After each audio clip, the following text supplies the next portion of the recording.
নমস্কার। প্রথমেই ধন্যবাদ জানাবো বিবলিনার টিমকে এত সুন্দর একটা আয়োজন করার জন্য। আসলে আমরা ভাবতেই পারি না ভাইয়ারা মানে ঢাকা থেকে এখানে আসবে চট্টগ্রামে, এটা অনেক দূরে হয়ে গেল।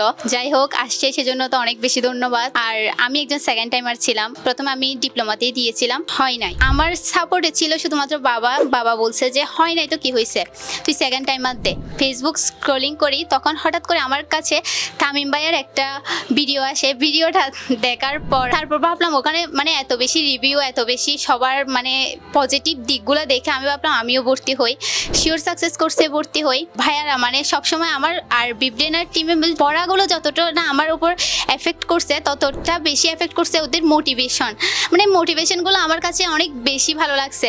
মানে আমি যখনই ভাবতাম যে আমার দ্বারা হবে না, আমি পারবো না, তখনই ভাইয়ারা একটা মোটিভেশন। হঠাৎ করে সাবিত ভাইয়ের একটা নোটিফিকেশন আসে যে রেজাল্ট দিছে, রেজাল্ট দেখো। রেজাল্টটা পেয়ে অনেক বেশি খুশি হয়ে যায়। আমি কান্না করে দিছি ওখানে। মানে আমার মা আমাকে এতভাবে সান্ত্বনা দিচ্ছে, সবাই সান্ত্বনা দিচ্ছে, আমি কান্না করতেছি। আর আমি শুধু এটুকুই বলবো যে বিবলিনার সম্পর্কে যদি বলতে যাই শেষই হবে না। যারা বিবলিনারে পড়তে চায় বা বিবলিনারে আসতে চায়, আমি বলবো রিভিউ দেখে বা কিছু দেখে না, একটা ক্লাস অন্তত করুক। একটা ক্লাস করলে যদি ভালো না লাগে তাইলে সেটা পরের বিষয়, কিন্তু আমি এতটুকুই নিশ্চয়তা দিতে পারি যে ভালো লাগবে, অবশ্যই ভালো লাগবে। ভাইয়াদের পড়াচ্ছে, ভাইয়াদের মোটিভেশন মানে কখনো একটা স্টুডেন্টকে ওনারা আশাহত হতেই দিবে না। থ্যাংক ইউ সবাইকে, ধন্যবাদ।